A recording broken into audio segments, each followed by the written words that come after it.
Even if you've never heard of John Kluge, you're definitely living in the world he created. For a few years, he was the wealthiest man in America. When he died, his net worth was a staggering $6.5 billion. That's enough to buy New York Knicks tickets and still have enough pocket change for a private island. But the reason his legacy as a pioneering media mogul has flown under the radar for so long is because he hated the showboating that's so common in modern billionaires. He hated that behavior as much as cookie-cutter executive thinking, risk-averse business decisions, and following the crowd. These might be the typical lessons from an Ivy League business school. But John Kluge's rags to riches life story contains more sagely wisdom than an economics book authored by the Dalai Lama.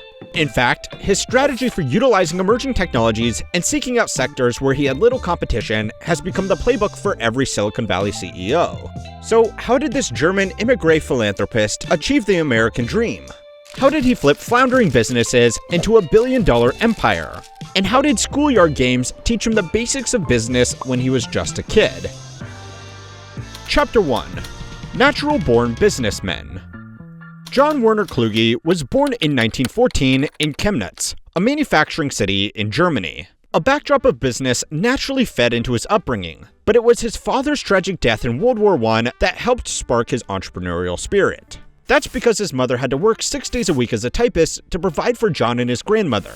The fact they lived in a cramped, run-down tenement house while the rest of the country's economy was booming must have given him an early, bitter taste of financial hardship. Yet, John was able to test his money-making muscles before he'd even earn his first dollar, or Deutschmark. He did this by playing marbles. Those small glass orbs were the Pokemon cards of yesteryear, and just like any playground trend, John wanted to get involved. But what made him different was he played for keeps. That might not sound like a big deal to you, but if you're a broke child, then you know the value of fashionable toys are priceless. So, if you're going to play for keeps, you have to be good. You have to take risks.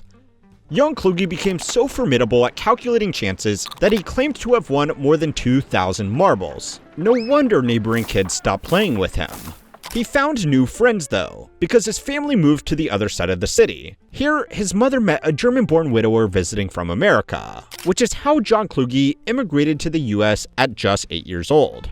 It was 1922. Lines of immigrants aboard the USS George Washington waved at the Statue of Liberty. Kluge was so taken in by the city that he vowed to return one day. In the meantime, the family settled just outside of Detroit, Michigan. Kluge's stepfather wanted him to follow in his contracting and painting footsteps. No doubt he was motivated by providing stability. But it was too late. Kluge was hooked on being an entrepreneur. He sold apples from his family's fruit trees. He delivered newspapers. He washed windows. He even set up a lawn cutting and snow shoveling business where he trained local boys to work for him. Kluge had employees, franchises, and an empire before he was even fluent in English. That's pretty impressive for a 10-year-old kid. Yet, despite this early start, Kluge said he was yet to take the biggest risk of his life. Shortly after graduating 8th grade, his stepfather doubled his efforts to make Kluge leave school to work for him full-time. The lure of stability must have been tempting for a poor boy who grew up in poverty. But Kluge knew education was going to be his key to success. He reasoned that if he had gotten this far from what he could teach himself, then utilizing a real education would take him to great heights. So, he persuaded his stepfather to let him attend high school for a single year. Seriously, how many kids begged their parents to let them go to school? Once that year was up, his stepdad forbade Kluge from attending school again. So John did the riskiest thing of his life. He ran away from home to make a name for himself. So how did he do it? Well, it's time to learn how history works as we unearth the business wisdom of John Kluge, the richest man that history forgot. Chapter 2. The difference between learning and getting an education. Kluge was now a homeless high schooler. Then one day, he was washing the car of a teacher who had changed his life, Garcia Gray DeRitt. As soon as she heard that the student moonlighting as a car washer had nowhere to live, she brought him into her home. Here, he got his real education. Kluge was so dedicated to learn to speak English without his German accent that he always carried a German to English dictionary with him. Kids teased him, but that only strengthened his determination. But it was his teacher's guests that gave him a valuable insight into the way people conduct themselves. Garcia Gray DeRitt was so respected in their town that the likes of judges and high-profile businessmen would visit her to drink tea and chat about world affairs. Over time, young Kluge gleaned worldly knowledge from their interactions. He claimed these so-called signposts into American culture became a valuable foundation to his business philosophy. Given how secretive Kluge had been, we can't know for sure what those are, but we can imagine it's something to do with the details of business deals. Later in life, close friends and biographers praised Kluge's love for hammering out a good business deal. He loved the personal interaction that comes with a joint venture, they said. This knack for working with people, coupled with his thirst for taking risk.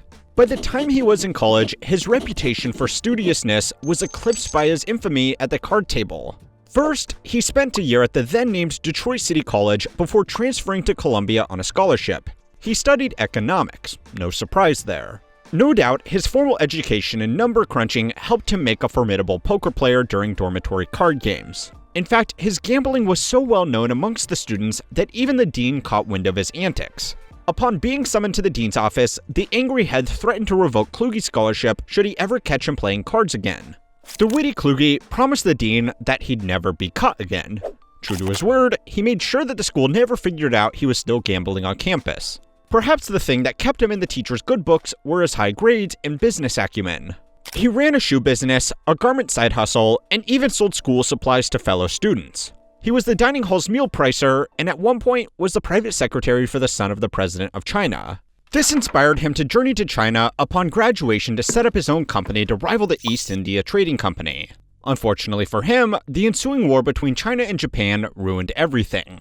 So, upon graduation, he took a job at a paper company on one strange condition. He'd work without salary, but with expenses covered, and 1/3 interest in the business if he doubled sales. The owner's jaw must have hit the floor when they heard this proposal from some fresh college grad. And their jaws must have fallen through the floorboards when they saw how John Kluge, true to his word, hit his sales targets with ease. Kluge now had an education, capital, and clout to officially start his company. But before he could cut his own path, his prospects would be affected by a little thing called World War II. Chapter 3. Building an Empire from Ash.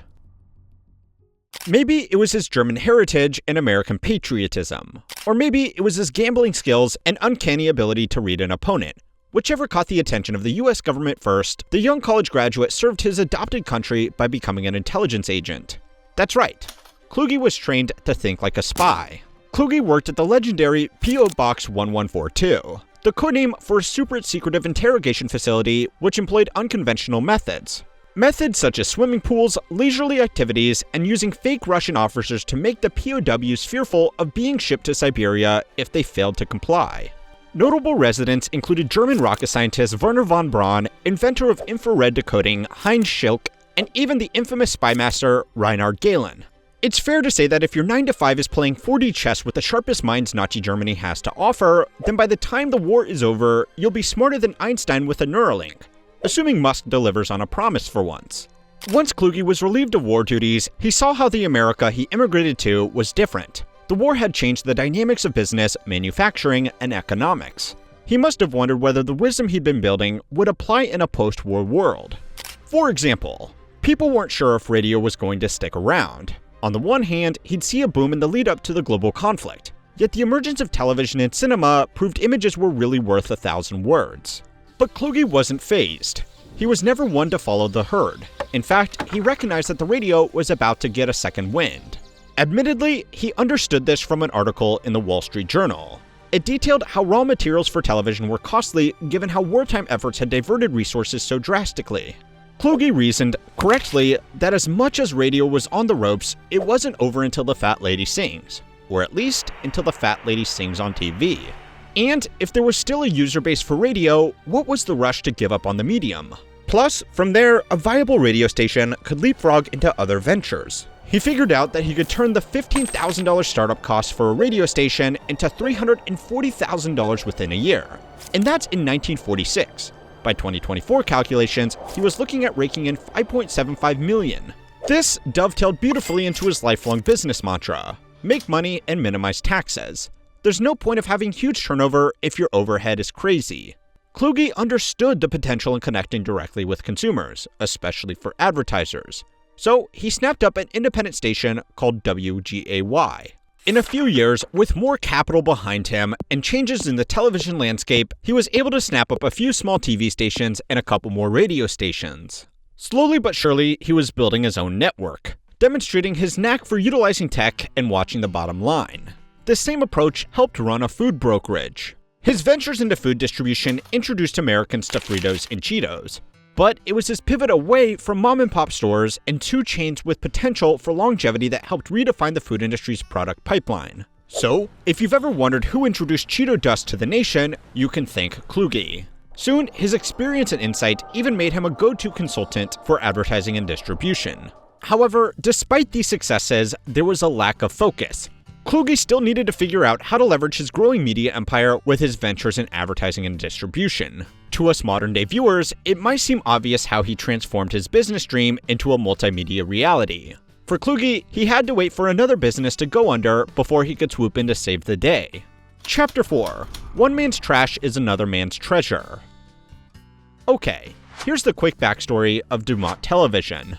Near the start of the 20th century, it was the pioneer of American commercialized television. Its rivals were NBC and CBS, but at its height, Dumont was the biggest player in town.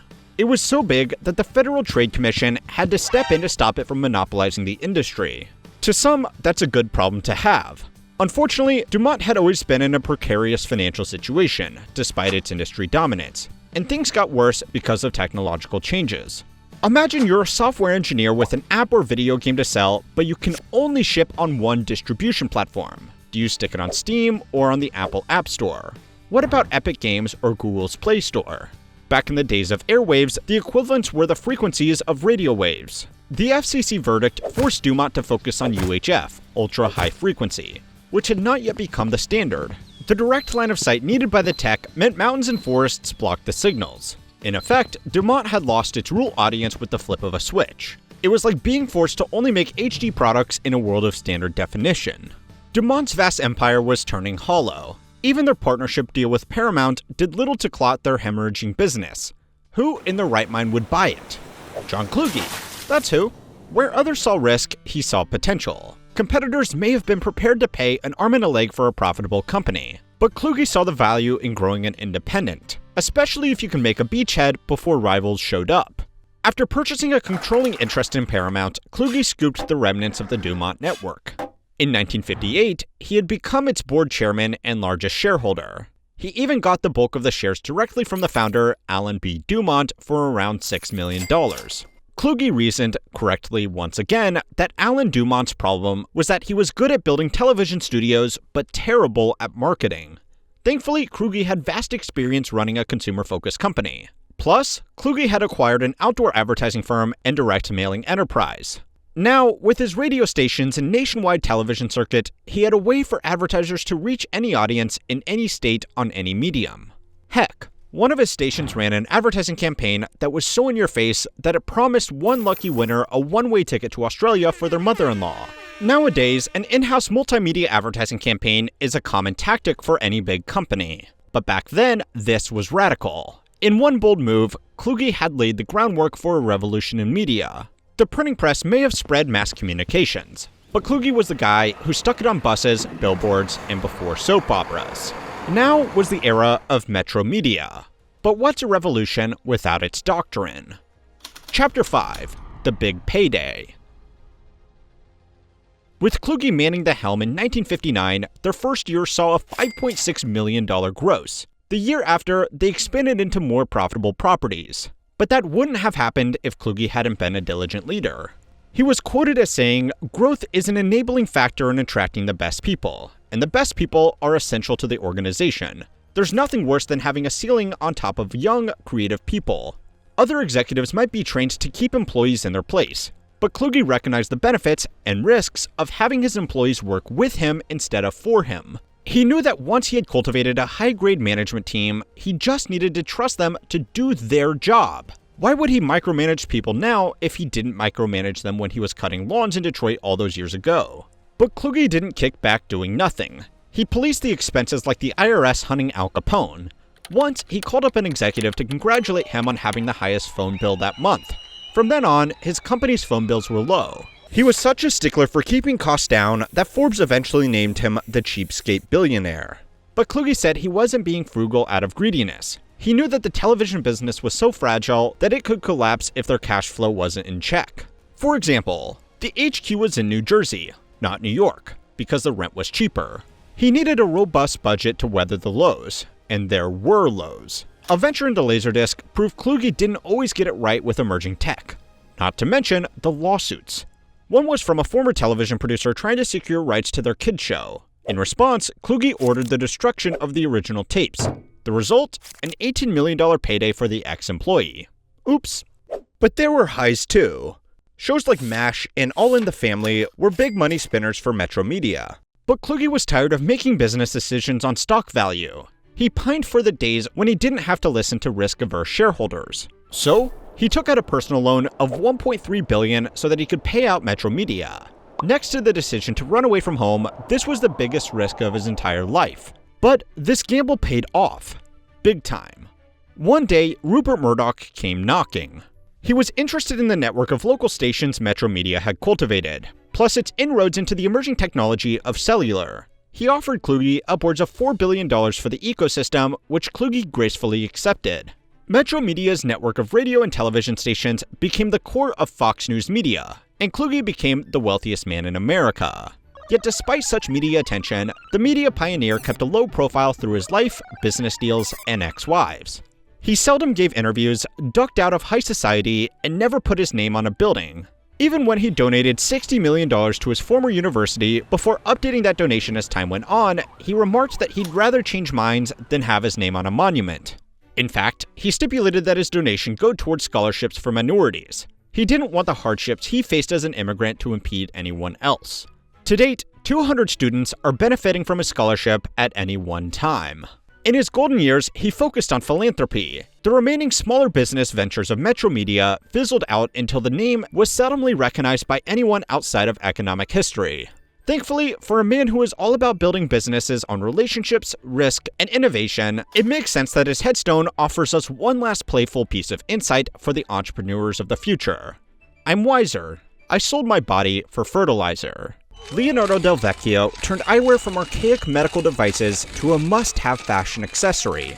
By the time he died at 87 years old, he'd created an entire monopoly through his parent company, Luxottica, and had accumulated a net worth of $21.9 billion. He owned companies like Ray-Bans, had licensing deals with Gucci, and health insurance infrastructure like iMed. However, some say his market share is an optical illusion.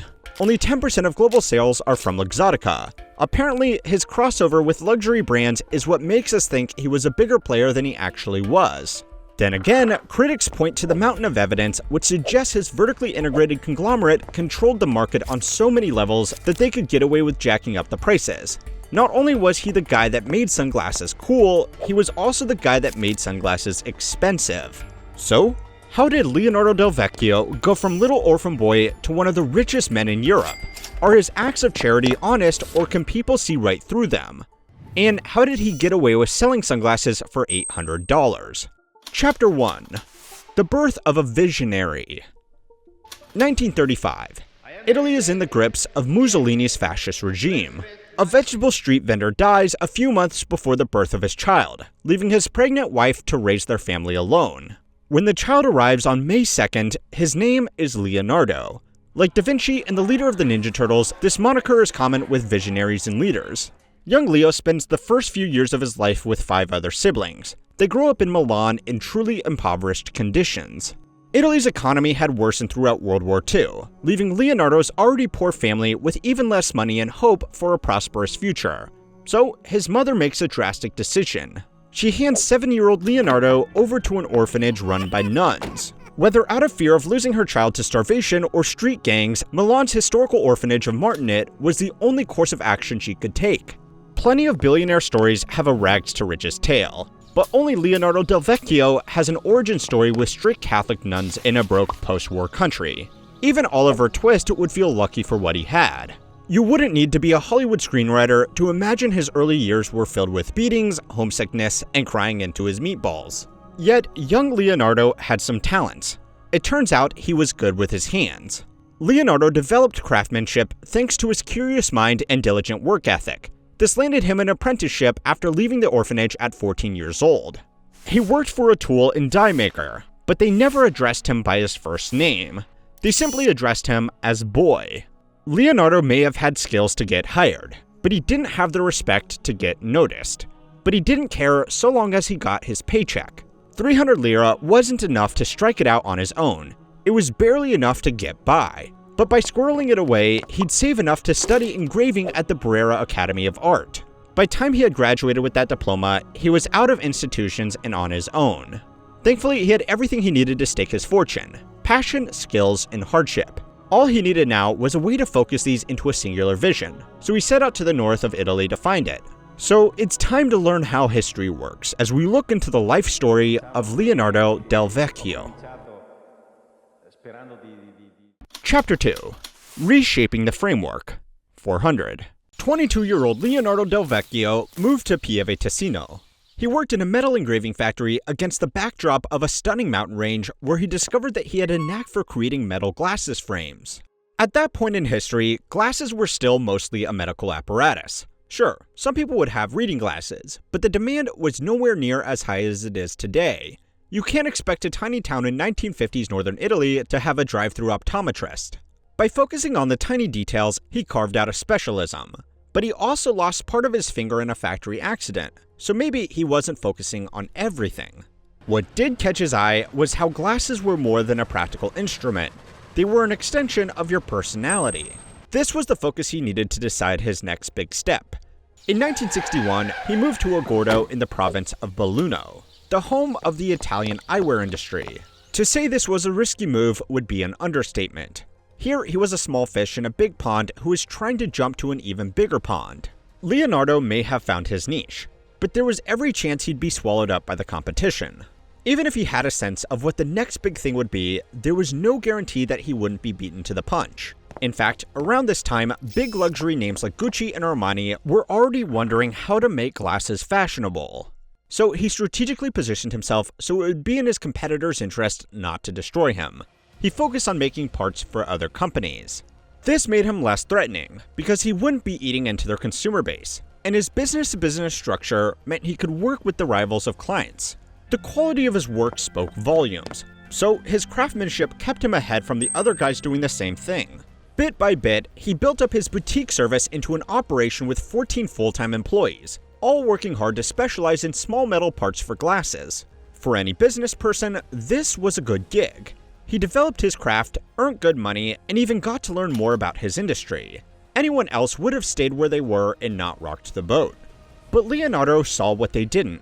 He saw how the eyewear industry was reliant on other companies doing different parts. He figured that he could create a vertically integrated company, one that sourced its own raw materials, manufactured its own goods, and brought them to market. Then he'd be a force to reckon with. In fact, it would streamline production, reduce costs, and make the business more flexible to trends. It would foster innovation whilst maintaining high quality. This second eureka moment was the motivation Leonardo needed to change things up. If he was ever going to take eyewear to the next level, then this was the method to do it. He first tested the waters by pivoting away from creating components to assembling complete spectacle frames. By investing in a new machinery for his craft, he was able to improve his reputation even more. He was getting so many orders that he had to stop working for other companies and focus on his own. It was time to go all in. In 1971, he exited the contract manufacturing business and devoted his attention and resources into making Luxottica the next big thing. But this had its own set of problems. Chapter 3. Seeing the bigger picture. Reorganizing Luxottica's structure and strategy gave him the chance to stand out from the crowd, but the trade-off was twofold. By previously focusing on business clients, Leonardo would gain insight about their inner workings. He could learn from their mistakes, follow in the footsteps of their success, and keep an ear on the ground for market changes. But now, those benefits were gone. The second issue was losing touch with customers. By not focusing on custom manufacturing, he could only service the general needs of demographics. This meant he couldn't ask them what they were thinking. If a product bombed, he couldn't ask them why. He'd have to decipher raw data to figure out if the problem was in pricing, marketing, or manufacturing. Yet, there is no reward without risk. And his risk paid off well. For the next few years, Luxottica held its own against bigger competitors thanks to the higher quality products. But reputation won't pay the bills forever. Sooner or later, a previous business client would figure out what made his frame so popular and pull the rug out from under him. And if more than one competitor figured it out, Leonardo would be back in a metal workshop faster than he could say arrivederci. Thankfully, Leonardo was a craftsman. He understood that glasses frames were like business. By carefully designing each component, no matter how small, the structure would be more than the sum of its parts. So he pulled ahead of his competitors by doing what they didn't. In 1974, he acquired the wholesale distribution company Scaroni. Their logistics and sales services helped Leonardo reach customers directly, even if it meant more responsibility. You might be thinking, so what? There isn't a conglomerate on planet Earth that doesn't acquire other businesses. It's all about vertical integration. Well, hindsight is 2020. No doubt Leonardo's competitors are kicking themselves for not seeing what Leonardo saw. By slowly moving into the infrastructure of the industry, he found a way to compete indirectly. He'd save money by cutting out middlemen, streamlined his reach to customers, and could offer distribution services to others. Sooner or later, other businesses would need him just like how they needed him when he was a humble metal worker. But some say this quest for dominance clouded his vision. Chapter 4. A Clearer Future. The Luxottica Group experiment was doing pretty well. For over a decade, the company slowly grew. Money was good, customer satisfaction was up, and there was no reason to rock the boat. But Leonardo wanted more. He had ambitions to supply and distribute his company's raw materials. Plus, he wanted a stronger retail presence. Every time he relied on another company for part of his business plan, he was losing influence. He wanted to find a way to expand his operations in the most efficient way possible. Conventional growth wasn't going to cut it though, especially if eyewear was still mostly seen as a niche industry. There was a ceiling to where they could go, and he hit it. To break through to the next level, Leonardo would need a revolution. So, he made one. In 1988, Leonardo struck a deal with Giorgio Armani. Like other luxury designers, Armani had been dreaming up ways to turn more items into luxury products, but they weren't eyewear experts like Leonardo. Yet other eyewear experts lacked the pizzazz and flair which imbued the Luxottica brand. So when Leonardo pitched how glasses could be an object people buy like bags and shoes, Armani knew he had finally found the designer he'd been searching for. Others tried to create a revolution, but Leonardo led the charge. Glasses were now hotter than hot. They were cooler than cool. They were a must-have item for anyone interested in fashion. Soon, other fashion designers followed and sought him out for licensing deals. Yet Leonardo wanted to strike while the iron was hot. 1 year after the iconic deal with Armani, Leonardo moved the company into the retail sector. Many thought it was a risky move. Retail was a different beast, and the profit margins don't leave much room for error. But Leonardo disagreed. If Louis Vuitton has its own outlets and shopping malls, why not Luxottica? After all, this was a time when the likes of Nike and Reebok were finding ways to set up their own storefronts instead of relying solely on shops like Foot Locker. If he didn't get there first, someone else would. He started buying up outlets to convert into Luxottica shops. Yet, expansion remained slow. He was up against the clock, but limited by his capital. So, 1 year after that, he listed the company on the New York Stock Exchange. It was all or nothing. Not only did this raise visibility of the brand, but it provided the vital funds for aggressive expansion. Leonardo's next target was United States Shoes Corporation, but not because he wanted to get into footwear, though it's good fashion advice to match the color of your shoes with your glasses. He bought them out because they owned LensCrafters, who was, at the time, America's largest eyewear retail chain. It cost $1.4 billion, a crazy amount for a company that only started 34 years earlier in some remote mountain town. Upon purchasing all of their physical stores, Leonardo gutted and sold off parts of the US Shoes Corporation that he didn't need.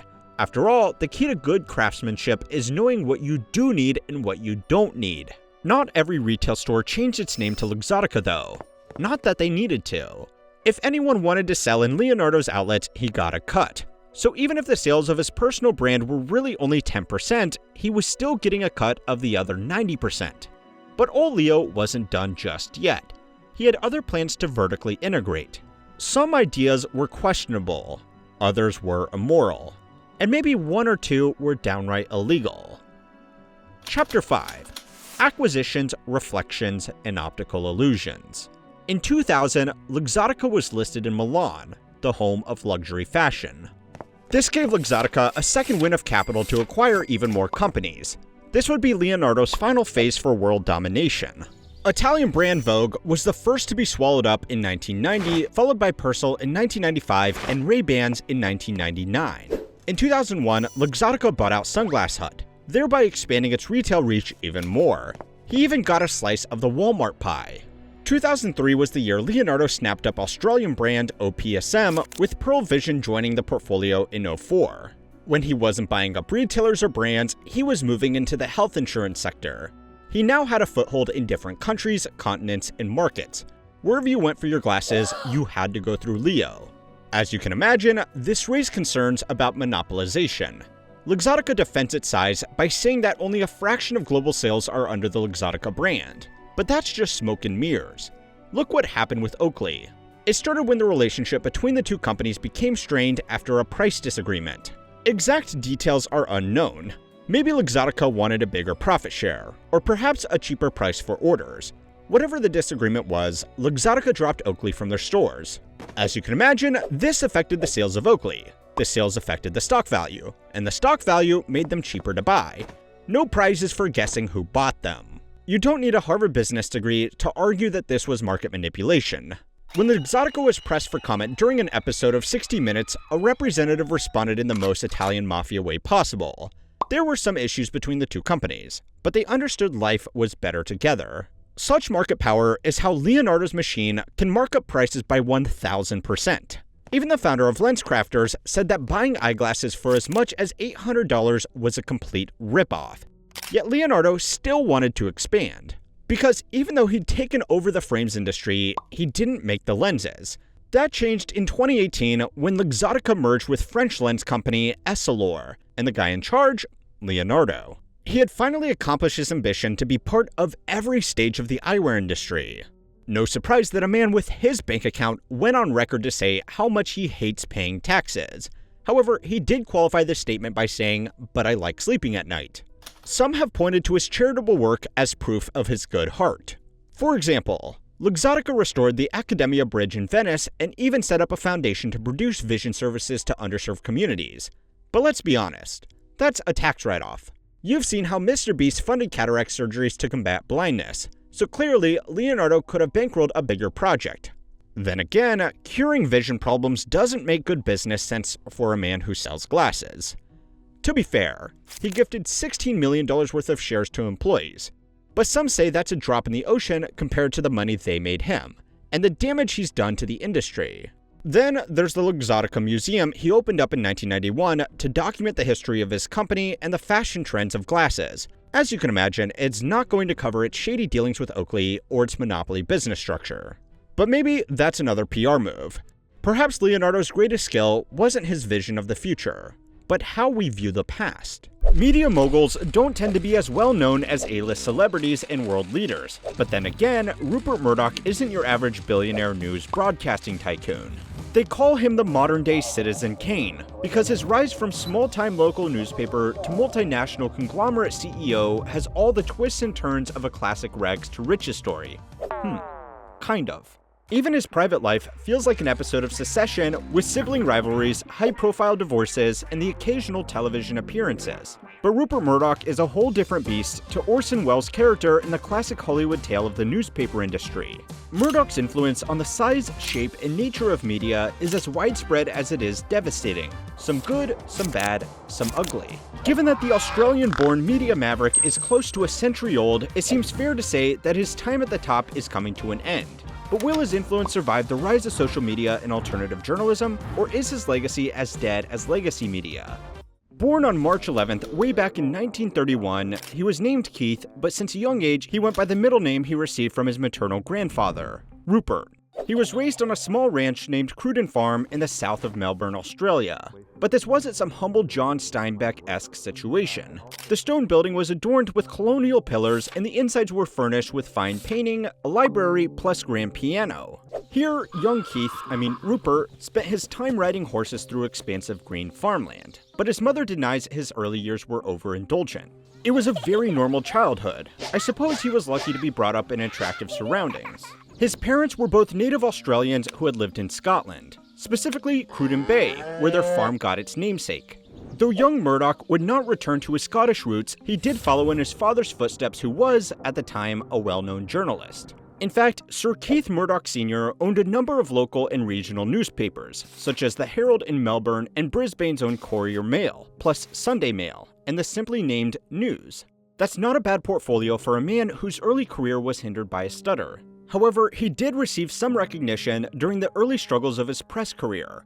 During his time in World War I, his reporting on the mismanagement of the Gallipoli campaign and the hardships of the troops got noticed. This helped to shake up the military leadership. No doubt, this proved to his son the power of the newspaper. Of his childhood, Rupert Murdoch remarked, "I was brought up in a publishing home, a newspaper man's home. I saw that life at close range, and never really considered any other." From an early age, he was groomed to work in printing, which put him on track for an esteemed education. He graduated from a prestigious Australian boarding school called Geelong Grammar, before moving to London in 1949 to study philosophy, politics, and economics at Oxford University. Apparently, he was a typical student. He drank too much, chased girls, gambled, and even had a bust of Lenin in his dorm. He was so involved with left-wing activism that he participated in various Labour Party organizations, which earned him the nickname Red Rupert. But a few years later, Keith Sr. suddenly died from cancer, leaving a 22-year-old Rupert Murdoch to become owner of a crumbling media empire. Following a quick apprenticeship at the Daily Express, Murdoch returned down under to revive his late father's business. And revive them he did. He learned fast. He immersed himself in all aspects of the daily operations, like writing headlines, designing page layouts, and even laboring in the printing rooms. However, it was his business savvy that rejuvenated the ailing companies. When his father had died, the death duties had eaten up most of the stock he held, leaving Rupert and his family with little to play with. What they did have were some failing newspapers in Adelaide and a remote station in Broken Hill. But by controversially pivoting towards crime, sex, and scandal, circulation soared. He was starting to make a name for himself, so had to keep on his toes. A rival daily newspaper tried to buy his papers from him quietly. But once Murdoch caught wind of their scheme, he ran a front page denouncing the move, along with an editorial about the evils of press monopoly. By 1956, Murdoch had bought out Perth's Sunday Times, which too was revamped to fit with his commercially successful sensationalism. By 1960, Murdoch had broken into Sydney's market with his purchase of Mirror. He transformed the struggling paper into the city's bestseller. By 1965, Murdoch had set his sights on founding a brand new paper. He was done with buying failing businesses, and instead wanted to make something a success from day one. Australia's first national daily paper was created that same year and aptly named The Australian. No small feat given the wide expanses of land between the coasts. But having all those printing presses dotted around the country made getting the news through the outback much more possible.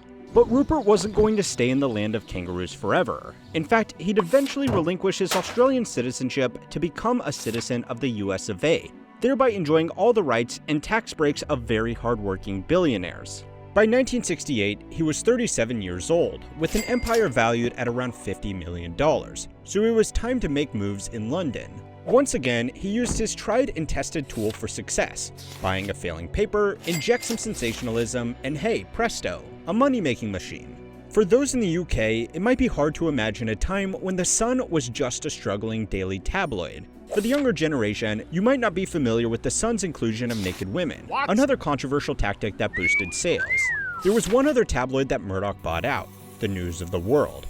At the time, it was an enormously popular Sunday edition. With a firm hold in London's Fleet Street, Murdoch recalibrated his sights on a new target, a bigger one with more risk and ambition, one that spoke to his long-held love for gambling, America.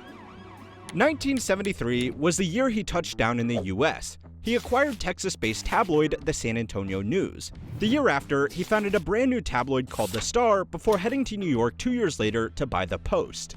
With a strong presence in 3 major English-speaking countries, 1979 became the year to consolidate.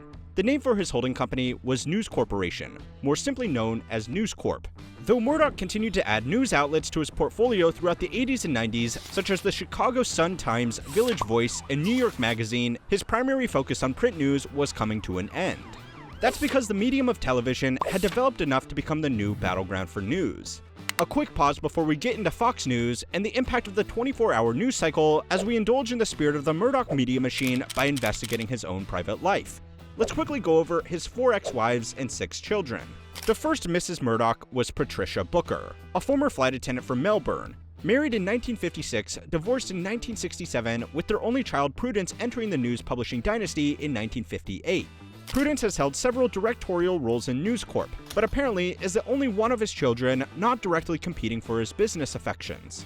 Ex-wife number 2 was Anna Maria de Peyster, a Scottish and Australian journalist who scooped $1.7 billion in the divorce. Her marriage to Murdoch lasted from 1967 until 1999 and produced 3 heirs, Elizabeth, Lachlan, and James, all of whom are executives of sorts.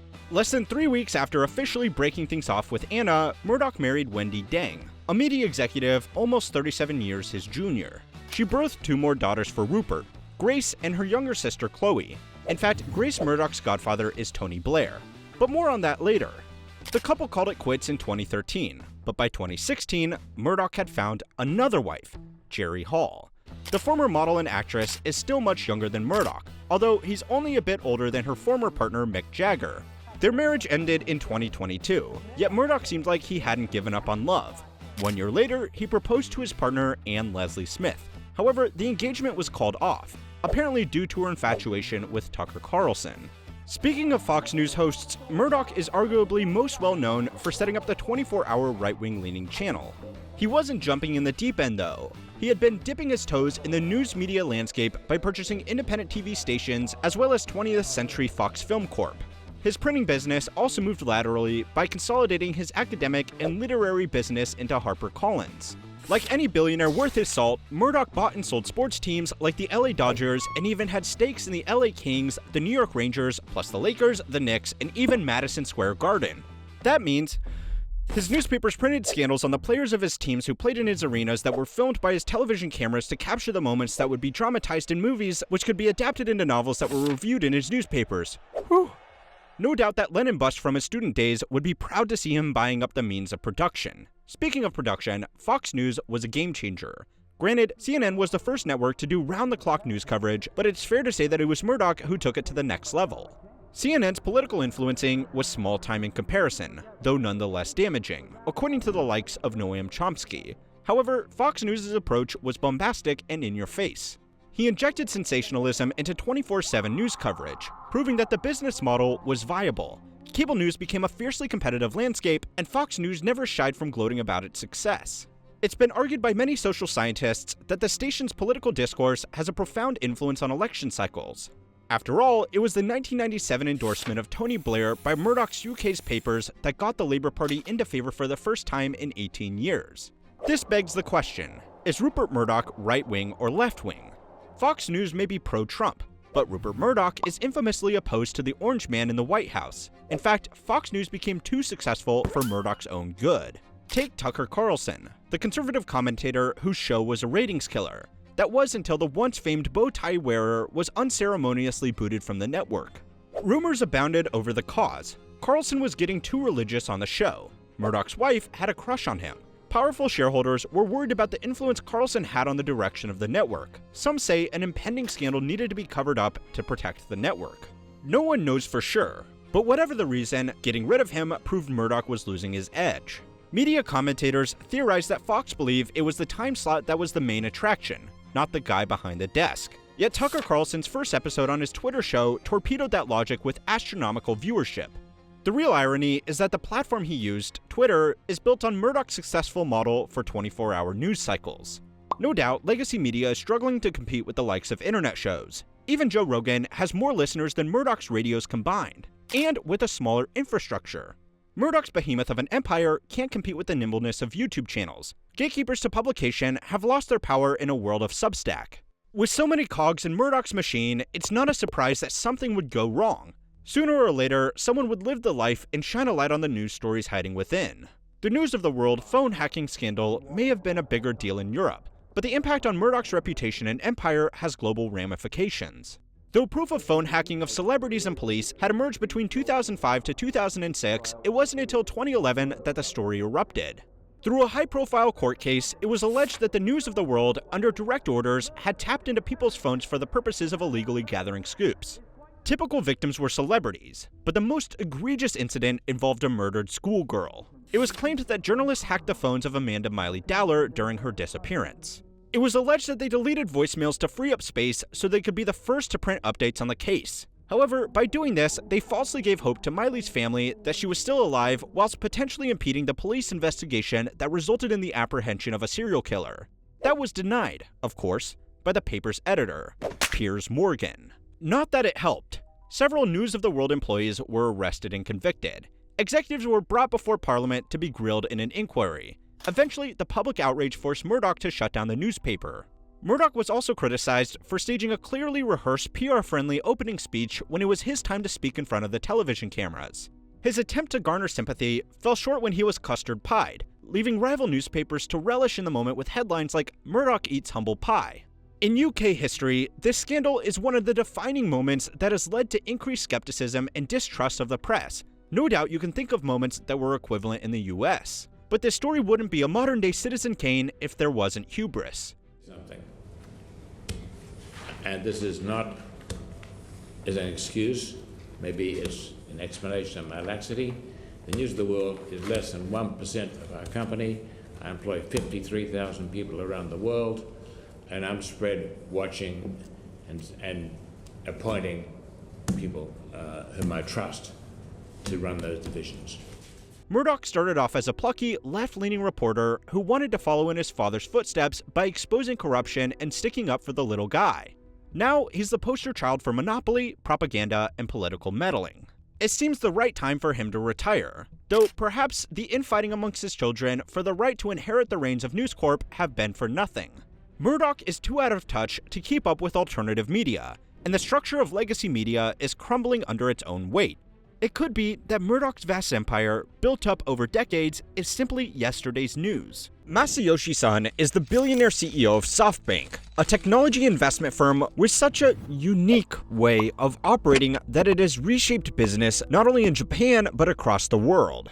Its portfolio includes 80 companies, including the likes of Uber, Nvidia, and Boston Dynamics. Anytime SoftBank appears on a startup's board of investors, you know it's going to be big one day, whether it really deserves it or not. Today, Masayoshi Son is unfortunately best known for the humiliating downfall of WeWork, something that his critics say is proof that Masayoshi Son's talent for spotting innovation is obsolete. But the man behind one of the most influential investment funds in the world worked his way up from the most humble of origins. His family was dirt poor in a country that didn't even recognize him as a citizen until he was a massively successful businessman. You don't go from a pig farmer living on the fringes of the law to one of the world's most influential billionaires without at least a few tricks that are worth learning something from. He once raised $45 billion worth of capital in a single meeting. But is that skill so impressive when you blow it on risky investments like pizza-making robots and experimental kindergartens? Chapter 1. Seeds of Ambition. Born 11th of August, 1957, Masayoshi Son was originally called Masayoshi Yasumoto to fit with Japanese society. It wasn't his family's choice though. The Japanese government forced Koreans to adopt different names. He's a third-generation Zainichi Korean, which means that his bloodline immigrated from Japanese-ruled Korea before the end of World War II. Zainichi Koreans are the second largest minority population in Japan, right after Chinese immigrants. Yet he wouldn't become a naturalized Japanese citizen until 1990. Discrimination and bigotry helped him grow, he says, because it proved that hard work will always get you noticed, even if you have to work harder than others. This means the life of Masayoshi Yasumoto was always about being on the edge of culture. In fact, he lived on the edge, literally. His dad illegally built a house on land owned by Japan National Railways. It was here on the island of Kyushu that Masayoshi and his 3 other siblings were raised along with his father's pigs and chickens. Even though Masayoshi had technology in his backyard and nature in his living room, it was his father's business that became the real backdrop of his childhood. He saw how his father's black market sake business earned enough money to bring them out of poverty. In fact, his dad's rice alcohol hustle was enough to make them the first family in the neighborhood to own a car. Young Masayoshi had seen the growth of the railroad, the growth of farm animals, and now the growth of their standard of living. Next, they uprooted to a better area so the boys could attend a better school. Here, he focused on honing his business skills, especially since he read a best-selling book by Japan's head of McDonald's. Masayoshi was only 16, yet was captivated by the wisdom inside. He was desperate to meet the genius author, so he did everything he could to meet him. He must have called the guy's assistant 100 times. All he got was a firm no and a lengthy telephone bill. So he changed plans. The young buck flew into Tokyo to prove that he was serious about meeting him. Finally, he got 15 whole minutes with the busy businessman, which ended up being some of the most defining moments in Masayoshi Son's entire career. He asked the McDonald's master what business a young man like him should get into. The answer: don't look to the past. Look to the future industries. Look for the place where there is growth. Go into computer technology. So, he did. Chapter 2: Strong Roots and Computer Wires. The meeting with the head of Japan's McDonald's had galvanized Masayoshi. He returned home a changed man and immediately threw himself at getting a great education. In class, he was the top student, passing every test with flying colors. But he couldn't stop there. In fact, he couldn't stay there. They saw their son could only grow as big as his environment allowed, so they moved to the US for more opportunities. Completing high school took him just 3 weeks. After that, he attended the University of California, Berkeley to study computer science and economics. But it was a magazine article that he read when he was 19 years old that helped narrow the young genius's focus. The article was about a microchip. Rudimentary by our modern standards, sure. But for Masayoshi Son, the possibilities of computer power confirmed he was on the right path. Personal computers were coming. If tech was going to revolutionize consumer life and business structure, then he was going to make sure he was a pioneer. He entered the tech space before he'd even graduated. In the same way that Warren Buffett rented pinball machines to local barbers, Masayoshi Son imported arcade machines from Japan to stick in dormitories and diners. But he didn't stop there. While still studying, he and a few other buddies developed a sound translation device. Not only could it translate between Japanese and English, it could convert sentences into German. He graduated in 1980, but 1 year later, he sold the device to electronics giant Sharp Corporation for around $1 million. That's not a bad payday for a fresh-faced 20-year-old. Most people in a situation might have figured out how to retire early or invest it wisely, but Masayoshi Son recognized the value of investing in himself. He returned to Japan and got to work setting up his own business. A year and a half later, SoftBank was born. But this new chapter in life required something more. It required something to prove that Masayoshi had grown from a bright-eyed kid living on the outskirts of life into a capable tech entrepreneur who was front and center of this emerging market. It required him to change his name. He removed the Japanese-enforced Yasumoto and reinstated his Korean surname to become Masayoshi Son. To Koreans, he's a role model. To tech giants, he's a revolutionary. To investors, he's a maverick. Yet it would take some time for SoftBank to become the namesake it is now.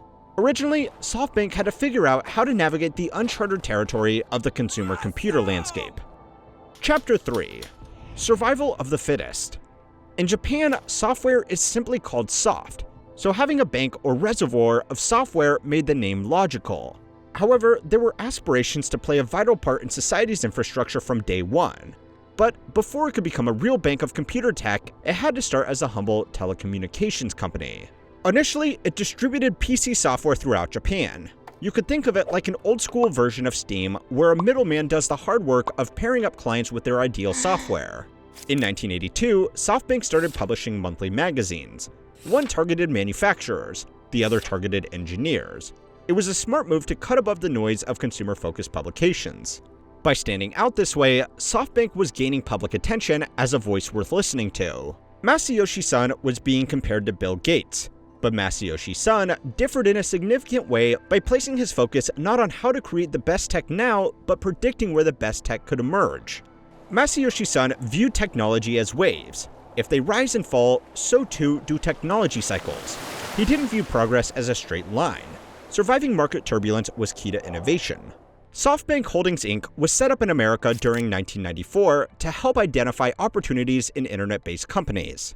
Bill Gates may have been nervous about investing heavily into dot-com companies, but not the CEO of SoftBank.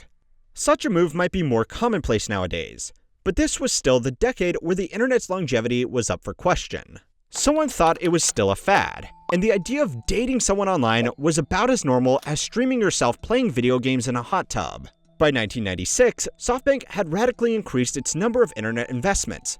Masayoshi Son was betting everything that this new market was going to be the next big thing. For 3 days, Masayoshi Son was richer than Bill Gates, but then stocks dropped in value. At the time, it must have seemed unstoppable. But with hindsight, we all know that this growth happened alongside the expansion of the dot-com bubble. And when the bubble burst in 2000, it burst hard. Once viable internet startups and businesses went up in digital smoke. Some instantly, and some over months. And some held on for a few years before finally being taken out back and being put out of their misery. SoftBank went down too. Well, almost. Pretty much all of its investments turned into dust. Almost $70 billion of net worth. After 6 months, share price had dropped by 99%. Thankfully, SoftBank had an ace in the hole. Masayoshi Son had seen the potential in a little e-commerce company called Alibaba. Ever heard of it? Now, it's the biggest competitor to Amazon and the go-to marketplace for every dropshipper studying day trading. But Masayoshi Son snapped it up when it was a struggling company in need of investment. Biographers would say this decision sums up his knack for recognizing and supporting future market leaders during the infancy of their niche. That seems a bit fanciful given that Masayoshi Son admits that Jack Ma, CEO of Alibaba, had no business plan, zero revenue, and only a couple dozen employees. So what made him invest $20 million? Jack Ma's eyes. Not because they were beautiful, but because they conveyed leadership. Perhaps Masayoshi Son recognized the energy of himself in Jack Ma. Perhaps his meeting reminded him of that fateful day with the head of McDonald's Japan. Either way, this investment paid off. When Alibaba went public, it was worth around $90 billion. This means Masayoshi saw a return of over 4,500%. This single investment not only saved SoftBank from going the way of Alta Vista and GeoCities, it has gone on to become a cornerstone of SoftBank's investment portfolio. This stability would be vital in the most important step of Masayoshi Son's ultimate vision. Yet, it was his belief in growth above all else that almost led to his ruin once and for all. Chapter 4. Planting Capital. The Vision Fund is the most ambitious move in the history of tech investing. The basic idea is to drive innovation by fending off competitors at all costs, costs being the key word. The plan is simple. Buy up the most promising startups and give them endless resources to bring to scale. Even if they make a loss, they'll be able to outlast rivals to become the go-to company for its product or service. To date, SoftBank has invested over $100 billion in its Vision Fund. That's the largest investment fund ever. It's enough to buy and ruin Twitter 2.5 times. The Vision Fund is a bold idea, yet going from conception to funding to investing only took a few years. Investments included Uber, DoorDash, and Nvidia. It also has stakes in companies focusing on real estate technology, satellite broadband, hospitality services, and semiconductor manufacturing. That's a lot of fingers in a lot of pies. Heck, that's a lot of pie factories. If the Vision Fund pays off, then almost every tech you use, from computer parts to apps, will have come from something in the investment portfolio. So how on earth is Masayoshi Son bankrolling this Quest world-sized future? And yes, that is a bespoke reference to an underrated Cartoon Network show from the 90s. Some cash has come from tech giants like Apple and Masayoshi Son's old partner at Sharp Corporation. These companies have put up $5.5 billion. $15 billion came courtesy of Abu Dhabi Mabudala, aka a sovereign wealth fund from the United Arab Emirates. SoftBank also put in their own cash, $33.1 billion to be exact, but the bulk of the support came from one single source. According to legend, Masayoshi Son convinced the Crown Prince of Saudi Arabia to invest $45 billion in just 45 minutes. That's $1 billion for each minute in the meeting. $45 billion is also America's combined annual budgets for education and public transportation, in case you weren't sure how much money that is. All it took was promising the heir in waiting a return of $1 trillion. We can't know any more details because SoftBank has been tight-lipped on its investment strategy. We can only go into its public actions. That's why a few scandals suggest its rapid growth is unsustainable. For starters, the Crown Prince of Saudi Arabia came under scrutiny when it was revealed that he ordered a journalist be assassinated inside an embassy. With such a flagrant disregard of international law and, morals, it's understandable why additional partners are getting second thoughts of working with a cutthroat businessman. Then there are the companies and industries that failed. Zoom was a 2015 venture to revolutionize food manufacturing and technology by inventing pizza-making robots. Their tech would have been the next big thing since sliced bread, especially with SoftBank being able to pull resources and expertise from Boston Dynamics. However, it turns out getting robots to make pizzas inside moving delivery vans isn't practical. Customers complained so much that they shelved the idea to focus on artificial intelligence for food service. When their automated food trucks failed to impress, they pivoted once more, this time to compostable food packaging.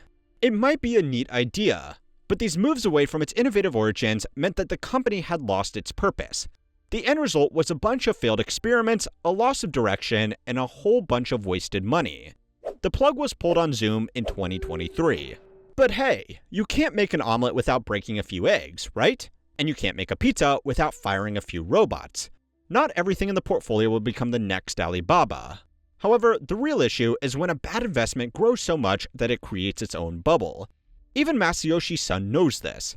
That's why he publicly apologized for investing in WeWork. Chapter 5. Growing Pains.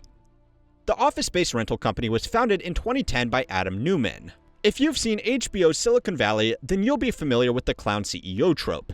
To sum up Adam Neumann, he's the kind of guy who invests in pitches from strangers he meets while surfing. But that's not because he has some trick for detecting a good idea. He just never uses his own money. For example, he owned 4 of the original buildings leased to WeWork. That way, if the company went bust, he still got paid. The guy even personally trademarked the We brand, which he sold to his own company for $5.9 million. So why didn't Masayoshi Son hear the alarm bells? Because his weakness for a charismatic personality got the better of him. He fell for Adam Neumann's Willy Wonka bullshit, hook, line, and sinker. After the initial WeWork pitch, he told Neumann, "That's great, but let's make it even bigger." In 2017, the Vision Fund coughed up $6.5 billion for the hot desk startup. Instantly, WeWork had become the most sought-after enterprise. In 2019, Masayoshi Son was so confident in the project that SoftBank chucked up an extra $9.5 billion. People were so desperate to be a part of the WeWork story that its value shot up to a staggering $47 billion. Yet, skeptics couldn't make sense of the numbers. WeWork was outpaced by its closest competitor, IWG, on every metric. Floor space, membership, cost, heck. IWG even made a profit. WeWork only made a loss. In the first 6 months of 2019, WeWork lost $690 million. Money was being blown on unchallenged growth into new territories, flashy branding, ridiculous luxuries like private jets, and even off-the-wall experiments like the company's own in-house kindergarten called WeGrow. It was growing in all directions as fast as possible. Analysts were left scratching their heads. How on earth was its valuation justified if it was too big to make money? Was it possible SoftBank knew something they didn't? No. Far from it. No one knew what was going on. Around this time, Masayoshi Son actually bragged about wishing he could invest more into the company. Unfortunately for him, the other board members of SoftBank stopped Masayoshi Son from writing blank checks. That was the closest anyone got to restricting the amount of money being funneled into the company. But reality came tumbling down when WeWork prepared to go public. As soon as their financial books were open to the public, it became clear that Masayoshi Son had made a terrible mistake. He immediately ordered WeWork to pull back its IPO. But it was too late. The company couldn't afford to pay the hundreds of employees it was about to fire. Rank-and-file workers left the office with a cardboard box of all their items, but no severance package. However, the same couldn't be said for the higher-ups. Adam Neumann got a severance package of $1.7 billion. No wonder he voted for himself to be removed as the CEO during an emergency board meeting. Maybe they found that cash behind the back of the couch. WeWork cut back on costs, like the private jet, and made it known that their biggest liability had been kicked out of the company. But it was too late. The reputation was trashed, the value had plummeted, and the funding was drying up. Then the COVID pandemic hit, which took out what remained of the office space rental business plan. By the time Masayoshi Son publicly came out to explain what the hell had gone wrong, it had become clear that his pet project had wasted billions upon billions of dollars. WeWork had filed for Chapter 11 bankruptcy at the end of 2023. Masayoshi Son has done what he can to brush the scandal under the rug, but his reputation could be ruined forever. Before, he was the guy who could spot potential industries and survive market crashes. Now, people see him as a gambler, hedging his bets with other people's money. Then again, this isn't the first time he came close to losing it all, so maybe his strategy for growth still has potential. No one knows which other companies in the Vision Fund could be the next WeWork, though some are confident he's learned from his lesson enough.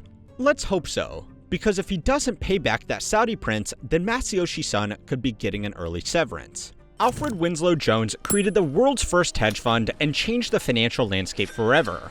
Yet, he didn't start out as an investment banker. In fact, he started out as a Marxist. His studies in sociology and career in journalism helped him figure out a neat trick for finessing the market. At the time, his novel idea flew under the radar.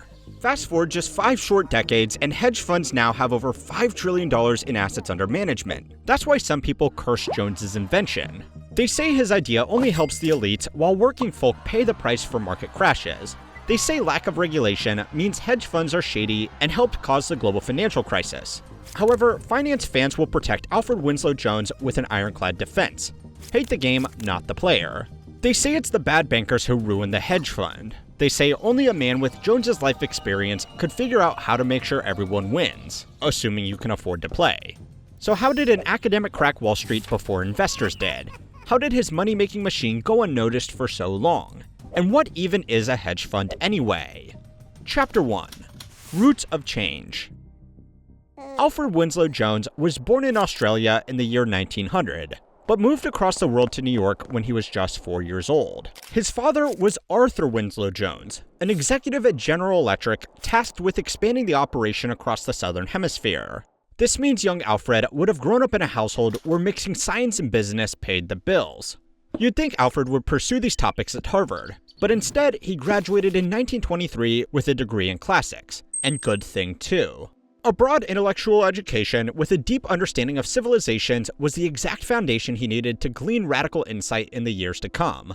To start, the fresh-faced graduate worked on a steamer as a purser. That's the treasurer for a boat. He'd deal with everything from ticket sales, employee lunch tokens, and customs fees. By working in administration while seeing different cultures and walks of life, he was learning about universal truths and financial principles. Think of it like wax on, wax off. But I guess in money terms, it's more like tax on, tax off. After traveling the world, he joined the Foreign Service. Now he was on a path to work at the US Embassy in Berlin, right when Hitler was coming to power. Not that he predicted that, of course. But what this suggests is Alfred was learning to appreciate how quickly a micro detail affects a macro scale. He was a socialist after all, so naturally he was fascinated with synthesizing conflicting ideas and forces. In fact, during his time at the Berlin embassy, he was so passionate about Soviet communism that it unnerved his colleagues. He studied at the Marxist Workers' School and wrote in liberal publication The New Republic under a pseudonym YKW. His 1933 writings criticized the Nazis before it was cool. When he wasn't jobbing at the embassies, he was moonlighting as a sleuth for German socialists, where he helped compile dossiers of Nazi war crimes. Come 1936, he was testing this skill when he traveled across Spain during its civil war. As a journalist, he documented civilian relief efforts. By 1937, he volunteered for Loyalist Spain, where he helped raise international support for the Spanish Republic. He'd seen politics through the lens of diplomacy and the proletariat, so returned to the US to road test some ideas of his own. Jones started an institution to use sociological and economics research to redirect policy towards greater social equality, but World War II started soon after, so that put a pin in the whole idea. But all this shows how the creator of the hedge fund didn't come from some conservative background trained to use his financial skills for profit. Alfred Winslow Jones was an educated, cultured, adventurous man. He was experienced with the machines of politics and capitalism, yet familiar with the grassroots movements of democracy, liberalism, and economics. By now, he'd accumulated a lifetime worth of experience in different cultures, countries, and concepts. He found himself caught between both sides of the spectrum, yet was working towards a way to find a safe middle. He wanted to find a way to hedge the risks from a country being too right-wing and too left-wing. He just needed a way to nail his idea down once and for all. So, in 1941, he earned his sociology doctorate at Columbia University. After 40 years on planet Earth, Alfred Winslow Jones had come to understand the mechanics of the unpredictable. From Hitler's rise to Franco's downfall, from dealing with diplomats to dealing with port customs. Alfred had unknowingly strengthened the muscles he'd needed to lift up the world's financial system. But none of it would have happened without a chance encounter. Chapter 2. Cultivating Potential. As soon as middle-aged socialist Alfred entered the workforce, capitalism was jump-starting post-war America. It was a time when soldiers came home to start families. Rationing was over. People were eager to spend their savings. Consumer spending rose. Housing increased. Labor movements rewrote the rules of work contracts, and employees were more prepared to go on strike. There could not have been better conditions for Alfred to put his theories into practice. It would be the equivalent of a physicist wanting to study gravity right when trips to the moon were free of charge. During these years, Alfred worked for Fortune magazine, yet his credentials and experience didn't get him projects covering finance. He reported on farming cooperatives, Atlantic convoys of Allied forces, and perhaps the most political subject of all, boys' prep schools. Then came along his big break. In 1949, Alfred was tasked with a piece called Fashions in Forecasting. It was an investigative piece exploring the technical methods of market analysis. In layman's terms, it was an article about how big brains pick the right tools to study tiny numbers. All very meta stuff, if you're into that type of thing. His angle was highlighting how a new class of stock market timers use their techniques to predict the direction of the market. Basically, he wanted to know how much of these ideas were science and how much were guesswork. Turns out, of the dozen or so traders he hung around, there was no consensus. Some used trading volume and price-to-earnings ratios. Others used odd-lot statistics. Some even relied on the outcomes of college football games. Alfred had lifted the hood on different vehicles of capitalism, but instead of seeing high-powered engines, he discovered hamster wheels. But not all hamster wheels were bad. In his article, Alfred praised the analyses which had potential.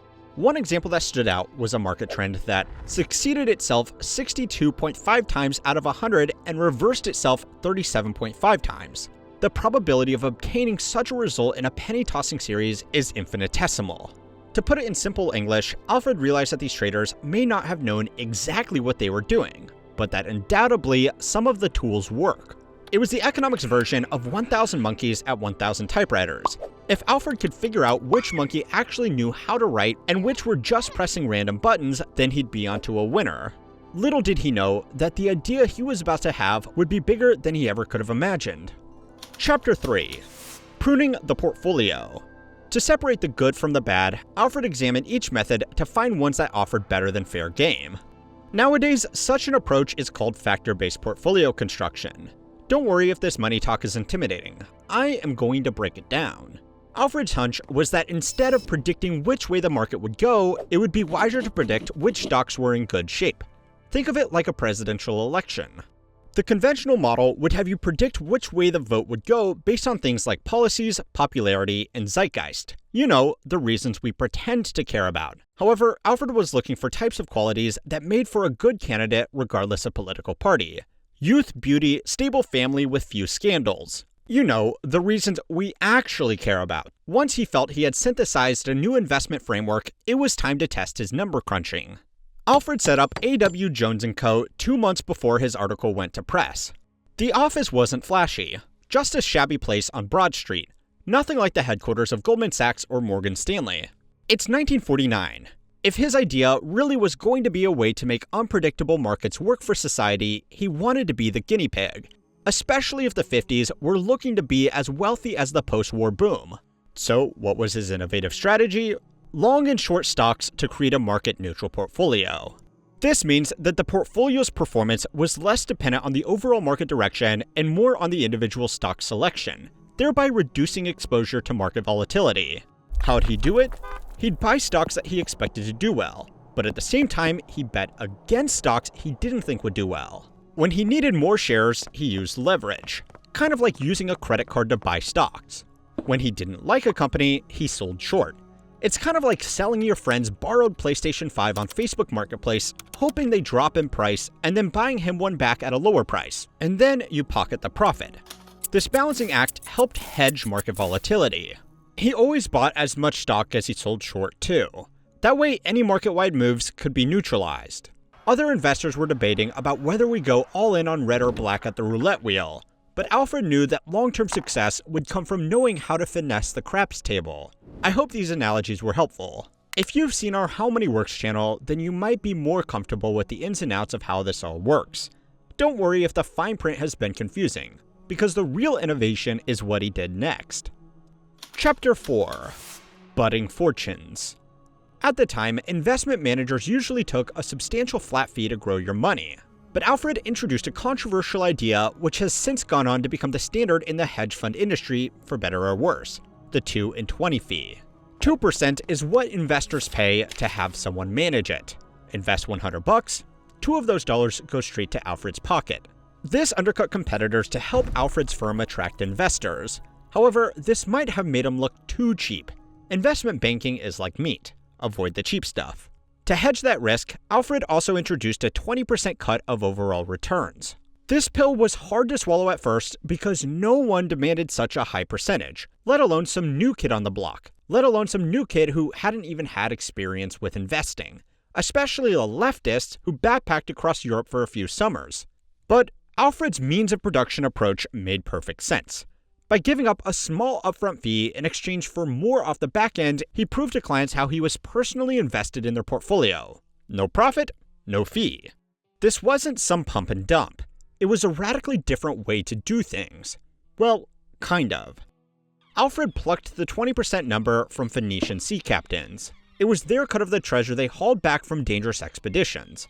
Looks like that classics degree came in handy. He put up about $30,000 of his own cash and raised the rest from investors to bring the first year's fund to $100,000. 1 year later, and he had an incredible 17.3% return. A skeptic might have called it beginner's luck, but it wasn't. Alfred's experiment was outperforming the best mutual fund over the past 5 years by a staggering 44%, and that was after fees. Over the next 10 years, he was the top performing fund in the country, beating second place by a whopping 87%. Yet no one knew what he was up to until 1966. That was the year Fortune magazine printed a scoop about his success. It was called "The Joneses Nobody Will Keep Up With." It lifted the lid on his project and the amount of money he was making. 130 hedge funds sprouted up within the next 3 years. Not to be outdone, Jones established the first hedge fund of hedge funds in 1969. One thing that helped grow the hedge fund industry was the relative instability of the 70s. The market crashes of 73 and 74 didn't destroy Alfred's project, which proved that his theory on hedging was able to withstand dire circumstances. In fact, over the 34-year lifespan of Alfred's fund of funds, he only ever made losses 3 times. Let's put that into perspective. The chance of successfully guessing the outcome of 5 consecutive coin tosses is roughly 3%, and if it's 10 consecutive tosses, it's less than 1%. For Alfred to be able to outdo the market almost perfectly for more than a generation proved that he had cracked the code. But soon he'd be left in the dust, and his tools for economic equality would become a get-rich-quick scheme for fat cats. Chapter 5. Reaping What You Sow. By the time the 80s hit, the economy was back in shape and other hedge funds had put their own spin on Alfred's formula. New strategies focused on arbitrage, macro investing, distressed investments, and all other sorts of finance bro speak. Yet, access was always restricted to the wealthy. Normies couldn't use them. You needed clout. But there's a reason for that.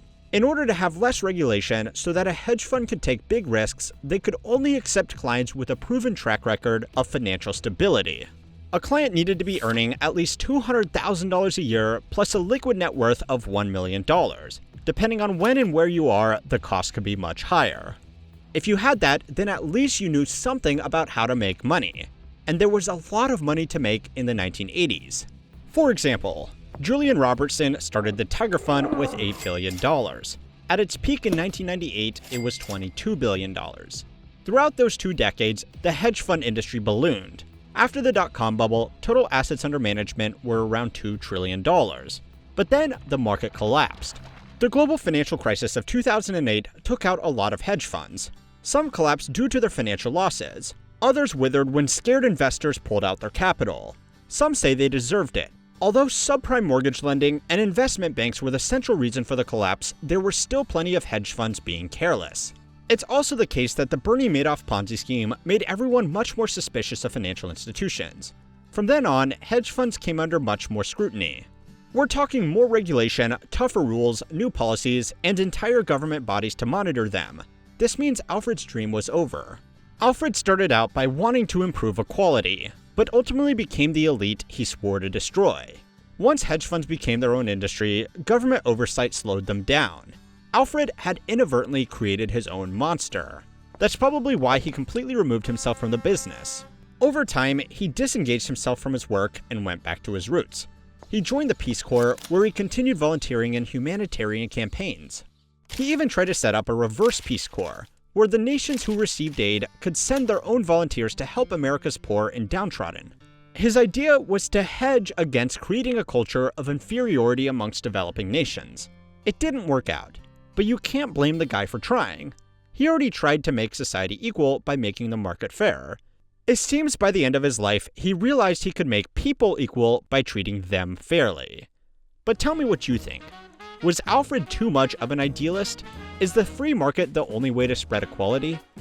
If you like this video, be sure to check out our one on the history of Goldman Sachs. And be sure to like and subscribe to keep on learning how history works.